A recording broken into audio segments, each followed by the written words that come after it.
Hey guys, আমরা আবারও চলে এলাম একটি নতুন অ্যামেজিং ফটো এডিটিং এর ভিডিও নিয়ে। ওকে, সো আজকে আমরা পিক্সআর্ট অ্যাপ্লিকেশনের মাধ্যমে এই ধরনের অ্যামেজিং একটা ফটো এডিটিং করতে চলেছি। ওকে, সো গাইস চলুন ভিডিওটি শুরু করা যাক। সো গাইস, পিক্সআর্ট অ্যাপ্লিকেশনে আমরা আমাদের ফটোটিকে করে নিলাম অ্যাড। ওকে, সো গাইস আপনারা দেখতে পাচ্ছেন আমাদের ফটোটি প্রথমতই স্মুথ করা রয়েছে। সো আপনারা যদি ফটোটি স্মুথ করতে অর্থাৎ গাইস কীভাবে ফটো স্মুথ করতে হয় আপনারা যদি না জানেন, সো এই ভিডিওর ডিসক্রিপশন বক্সে সেই ভিডিওটির লিঙ্ক দেওয়া রয়েছে, আপনারা চাইলে সেখান থেকে গিয়ে দেখে আসতে পারেন। ওকে, সো গাইস এরপর আমাদের এখানে ফার্স্ট কাজ হলো গাইস আমরা ফটোটিকে করবো প্রথমত রিসার্চ। ওকে, সো গাইস রিসার্চ করলে আমাদের লাভ কী হবে গাইস, তো সেটি হবে যে আমাদের ফটোটির যে কোয়ালিটি গাইস সেটা নষ্ট হবে না। ওকে, সো রিসার্চ করার জন্য গাইস এখানে দেখুন একটি টুলস অপশান রয়েছে গাইস, সেটার উপর ক্লিক করুন। নেক্সট গাইস এখানে দেখেন একটি রিসার্চ এর অপশান রয়েছে, সেটার উপর ক্লিক করুন। সো এরপর এখানে যে অ্যামাউন্ট রয়েছে গাইস সেটাকে আপনাদের কেটে দিয়ে কিছু একটা বড় ধরনের অ্যামাউন্ট দিতে হবে। দেন করে আপনারা যদি রিসার্চে ক্লিক করেন দেন এখানে আপনাদেরকে একটি নাম্বার সাজেস্ট করবে, সো সেটা আপনাদেরকে দিতে হবে। ওকে, সো আমি গাইস দিয়ে দিচ্ছি 28 রয়েছে। ওকে, এরপর রিসার্চ করলে আমাদের ফটোটি হয়ে গেছে রিসার্চ। ওকে, নেক্সট গাইজ আমরা সর্বপ্রথম কী করব, আমরা চলে যাবো আমাদের ব্যাকগ্রাউন্ডটিকে ডার্ক করার জন্য। ওকে, সো এর জন্য গাইজ আমরা এখানে চলে যাবো ইফেক্ট নামের অপশান রয়েছে গাইজ, সেটার উপর ক্লিক করে দেন এরপর গাইজ এখানে দেখুন একটি ব্লুর অর্থাৎ গাইজ ব্লার, এরপর একটা স্কেচেস একটা অপশান রয়েছে, সেটার উপর ক্লিক করুন। ওকে গাইজ এখানে একটা বিডাব্লিউ এর অপশান রয়েছে, সেটার উপর ক্লিক করুন। ওকে, এরপর এখানে বিডাব্লিউর প্রথম যে অপশানটি রয়েছে সেটার উপর ক্লিক করুন। নেক্সট গাইজ আপনারা এখানে ইরেজ অপশানে ক্লিক করে এরপর এখানে একটি সিলেক্ট অপশান রয়েছে, সেটার উপর ক্লিক করে আপনারা এখান থেকে করে দেবেন ব্যাকগ্রাউন্ড। ওকে, সো গাইজ হয়ে গেছে। এরপর দেখুন আমাদের ব্যাকগ্রাউন্ডটি ডার্ক হয়ে গেছে, এরপর আমরা এখান থেকে করে নেব ডান। এরপর গাইজ আমরা আবারও যাবো এফেক্টস অপশানটিতে অ্যান্ড গাইজ আমরা সর্বশেষে চলে যাবো এবং এখানে যে লাস্ট ইফেক্টটি রয়েছে সেটা আমরা নিয়ে নেবো। ওকে, নেক্সট এরপর আমরা এর সেটিংয়ে যাব, ডবল ট্যাপ করে গাইজ। ওকে, অ্যান্ড এর যেটা সাইজ রয়েছে সেটা আমরা কিছুটা প্লাস করে নেবো, অ্যান্ড গাইজ যেটা ফেড রয়েছে সেটা আমরা কিছুটা প্লাসে দিয়ে করে নেবো। ওকে, আপনাদের মতো আপনারা করে নেবেন গাইজ ডার্ক। ওকে, নেক্সট এখান থেকে করে দেবো আমরা এটিকে ডান। ওকে, সো গাইজ এরপর আমরা আবার চলে যাবো সেই টুলস অপশানটিতে অ্যান্ড গাইজ এখানে আমরা অ্যাডজাস্ট অপশানটিতে চলে যাবো। ওকে,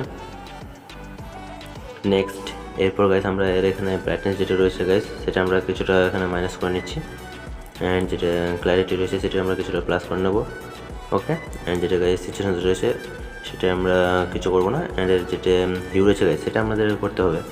আপনারা দেখেছেন আমার সেই ফটোটিতে দুই ধরনের কালার রয়েছে, সো আপনারাও এরকম যদি টি শার্টটি কালার করতে চান ওকে, সো আপনাদের ইচ্ছা মতো আপনারা নেবেন। সো আমি এখানে নিয়ে নিচ্ছি এখানে ব্লু। ওকে, ব্লু নেওয়ার পর আপনারা এখানে একটি ইরেজ অপশান রয়েছে সেটার উপরে ক্লিক করুন। নেক্সট এখানে ইরেজ অপশানে ক্লিক করে এর যেটা হার্ডনেস রয়েছে সেটা আপনাদের হাই করে দিতে হবে। ওকে, অ্যান্ড এখানে ইনভার্টার অপশান রয়েছে সেটার উপর আপনাদের করে দিতে হবে ক্লিক। ওকে, এরপর গাইস আপনাদের রেস্টার অপশানে ক্লিক করে এরপর আপনাদের এই ফটোটা কিছুটা এইভাবে জুম করে নিয়ে এবার আপনাদেরকে ড্রেসের উপরে চালিয়ে নিতে হবে। ওকে, অর্ধেক ড্রেস। সো আমি এটা গাইস তাড়াতাড়ি ফিল করে নিচ্ছি। ওকে,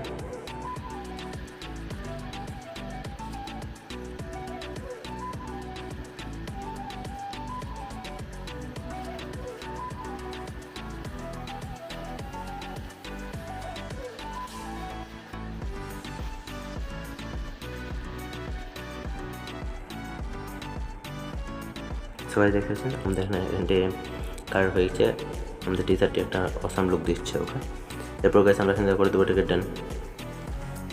নেক্সট গাইস আমরা আবার এখান থেকে একবার ডান করে নেবো এটাকে। ওকে, এরপর গাইস আমাদের কিছু পিএনজি অ্যাড করে নিতে হবে, সো সেগুলোর লিঙ্ক আপনারা ডিসক্রিপশন বক্সে পেয়ে যাবেন, সেখান থেকে ডাউনলোড করে নেবেন। ওকে, সো অ্যাড করার জন্য আমরা এখানে চলে যাবো অ্যাড করার অপশানটিতে। ওকে, সো অ্যাড করার অপশানটিতে গিয়ে আমরা সেই পিএনজিগুলি করে নিচ্ছি এখান থেকে অ্যাড। ওকে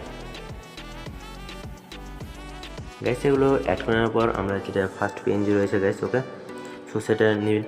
এরপর এখানে চলে যান, এখানে ব্লেন্ড অপশান রয়েছে গাইস, সেটার উপরে গিয়ে আপনারা এখান থেকে করে দেবেন এটাকে হাইটেন। ওকে, নেক্সট আপনারা এটা ফটোর কর্নারে গাইস কিছুটা এইভাবে এখানে অ্যাডজাস্ট করে নেবেন আপনাদের ফটোটা। অ্যান্ড গাইস যেটা সেকেন্ড পিএনজি রয়েছে গাইস, তো সেটা আপনারা এখানে ব্লেন্ডিং মোড স্ক্রিন করে দেবেন। ওকে, তো ব্লেন্ডিং মোড স্ক্রিন করে দিয়েছি। ও সরি গাইস, এখানে আমরা করে দেবো লাইটেন। ওকে, নেক্সট এটার সাইজ আমরা ছোটো করে নিয়ে কিছুটা এখানে অ্যাডজাস্ট করে নেবো। নেক্সট গাইজ যেটা আমাদের থার্ড পেন রয়েছে সেটা আমরা ক্লিক করে এরপর গাইজ আমরা এটারও ব্লেন্ডিং মোড স্ক্রিন করে নেব। ওকে, এরপর গাইজ আমরা কিছুটা এইভাবে এখানে অ্যাডজাস্ট করে নেব। এরপর গাইজ আমরা এখানে করে দেবো ডান। সো গাইজ আমাদের ফটো কমপ্লিট। সো দেখতে পাচ্ছেন আমাদের ফটোটি এখন একটু অসাম লুক দিয়েছে। ওকে, অ্যান্ড গাইজ আপনারা যদি ফটোটিকে আরেকটু কালারফুল করতে চান তো আপনারা গিয়ে লাইট রুমে অ্যাপে কালারিং করে নিতে পারেন। ওকে, সো আমি আর লাইট রুমে গাইজ যাচ্ছি না, আমরা এখান থেকে ভিডিওটি শেষ করে নিচ্ছি। এরপর গাইজ দেখা হবে আবার কোনো নতুন পরবর্তী ভিডিওতে। ওকে, সো ততদিন ভালো থাকবেন, সুস্থ থাকবেন, ধন্যবাদ।